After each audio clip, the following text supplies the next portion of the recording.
as the bigger people on average, right? That was kind of the role of men. A lot You of probably those women died. That's how evolution works. What tribe survived? Was it the men that were kind of like, I'm just gonna hang back with the ladies if that's okay with you guys? Like, no, the tribe that won were the men that are just like, sure. I don't think these are at all confined to one gender or one specific group of people. So the whole concept of gender roles and gender terminology has been very controversial.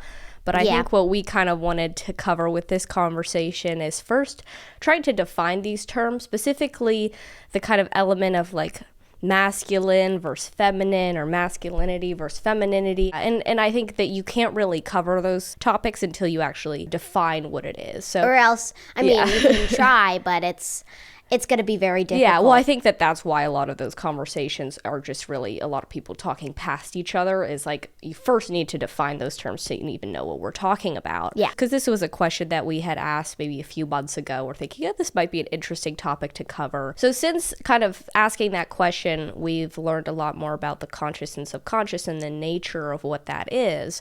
And so essentially you could think of the conscious as like the part of the brain. It's the most recently developed part of the brain. What humans have more than any other, animals, that prefrontal cortex, the ability to have willpower, to have logical reasoning, to basically have awareness of what's actually, what are you perceiving in any given moment. That's what you are conscious of.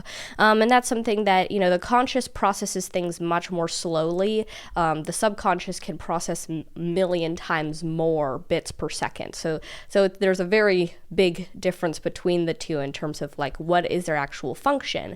And the subconscious is much more about, the subconscious can communicate to you with emotions and instincts and intuition, and it's something where that's where your habits, your long-term memory, your imagination, a lot of your creativity from the pattern recognition that the subconscious can do much more than the conscious, just given the sheer amount of data that it has from all of your memory. So they kind of serve very different functions, and I was realizing how much it kind of connected to what some of the Taoist understanding of like masculine versus feminine, and how like that's the yin and yang.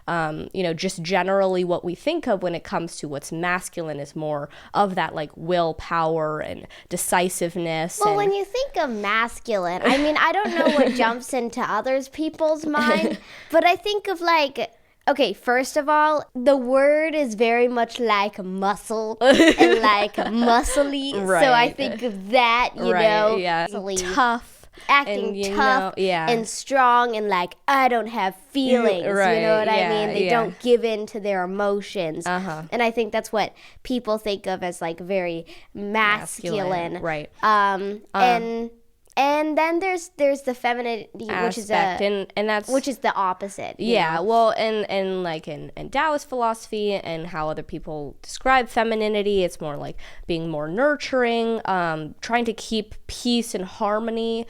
And I think part of what is important to recognize about these terms is that they are very in line with the historical gender roles and the evolutionary, I guess, role in which different genders have played in order to survive, given the different differences in what men versus women had to do before that may not be applicable now. And I think that those stereotypes have to come from somewhere. So it was built on the Yeah. And I think definitely when it comes to, if you're thinking about the masculine role, men very much had to essentially, what men went through is just kind of the desensitization of like, fighting with each other as when they were young, and basically going through a lot of experiences in which you kind of have to be tough in order to, protect your tribe and as the protect yourself. Yeah, as the bigger people on average, right? That was kind of the role of men, was to play that role.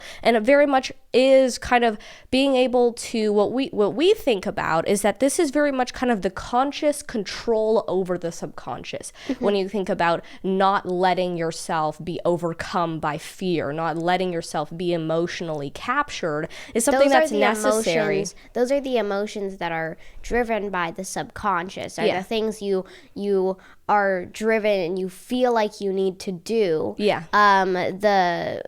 What, like your instincts, all those things are driven by your subconscious, but you can override that with willpower. Yeah, and that's something where you think about what tribe survived. Was it the men that were kind of like, you know what, I'm just gonna stay back, it sounds like fighting those other people is a bad idea. Like dying you know, I think that, you know, I'm just gonna hang back with the ladies if that's okay with you guys. Like, no, the tribe that won in those case scenarios were the men that are just like, sure, you know, like just very much like, we don't care, we're gonna die, protecting, you know, our tribe, and very much of a control over those natural instincts, which would be to run the other way. I am honored to die in battle.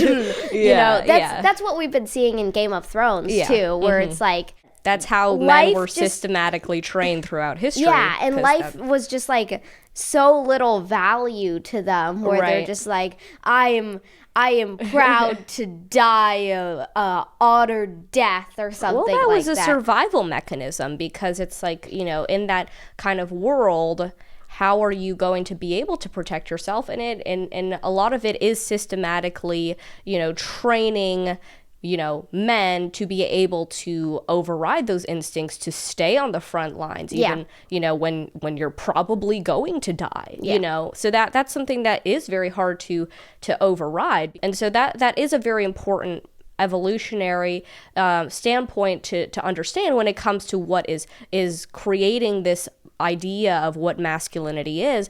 Whereas if you kind of take the reverse, I think part of what we're seeing when if you're thinking of masculinity as conscious dominance over the subconscious, I think a lot of what femininity and what feminine energy brings is being able to channel the subconscious, which is going to be a lot more about being nurturing and keeping the peace. And a big reason why that's the case is because that's the survival mechanism that women had, was try not to disturb the peace. Because, you know, if women historically were provocative and, you know, being, you know, the like acting in the capacity as men, they were smaller. They couldn't defend themselves as well. They had children they needed to protect. That's just not something you would be in a good position to do as a woman. And if you did, you probably died. Yeah. Exactly. And so that's how evolution works. The people who die and don't carry on their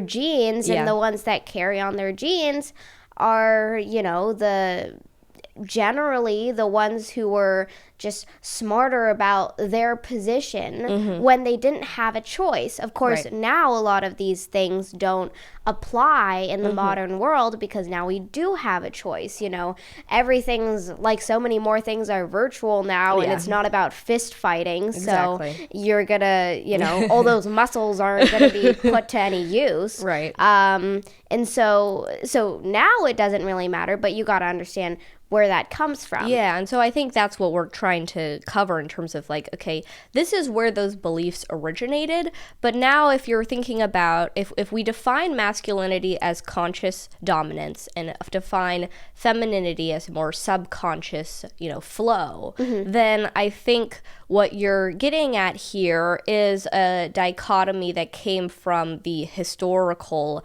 settings in which, you know, people had to survive, and what were the incentives and what did you do in that situation. And it very much mirrored these stereotypes. But at the same time, today's world is completely different. And I think that that's where we need to kind of rethink things in terms of, you know, there's definitely some kind of, you know, biological evolutionary standpoint in which we can see what is the natural tendency. But I think one big thing to understand is that I think that from an individual level, you know, it's hard to know exactly how much, the genetic part of it is actually influential, and we can see that there are definitely differences on average.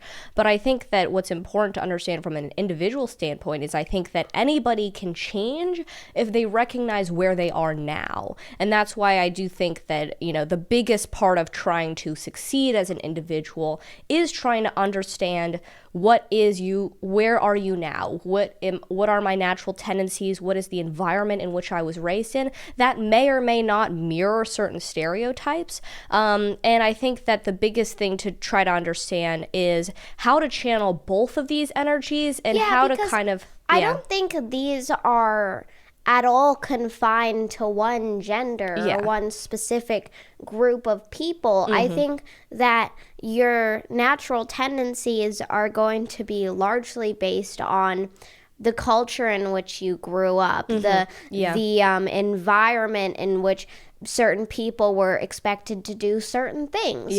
And that's why I'm like thinking that masculine and feminine energy are like, it's maybe like use different words for it, because I think that gives the wrong impression. These are things, both of which you need to be able to use to succeed. And it should not be confined to one gender, and it's not. And I think that that's what we're seeing now. Is like we're trying to find better terminology, because it is something that was historically very relevant in terms of understanding those stereotypes, but is increasingly not, because when it comes to, one huge difference just, objectively between men and women is that men are generally just bigger and are more physically powerful.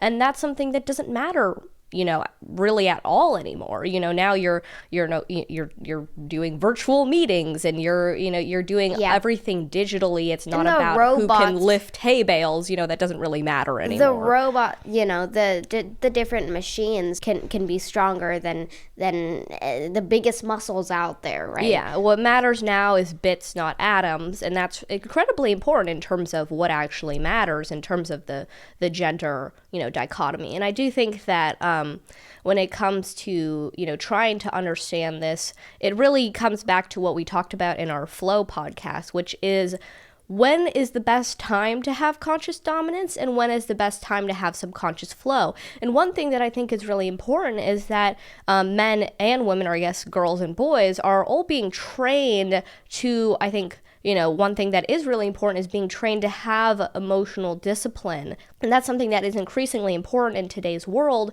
in terms of the kinds of things that we're faced with in terms of social media addiction, in terms of unhealthy foods, in terms of so many artificial types of stimulation that are very compelling in today's world that aren't very helpful. And so there's plenty of that. And I do think that when it comes to how do you develop these kinds of energies and when are they applicable, I do think that the conscious willpower and having that discipline is incredibly important for anybody to develop. And I do think that that in some ways has to come first, but in terms of then being able to have subconscious flow. Otherwise, it's very easy to let that kind of flow send you in a wrong direction just because of how complicated today's world is.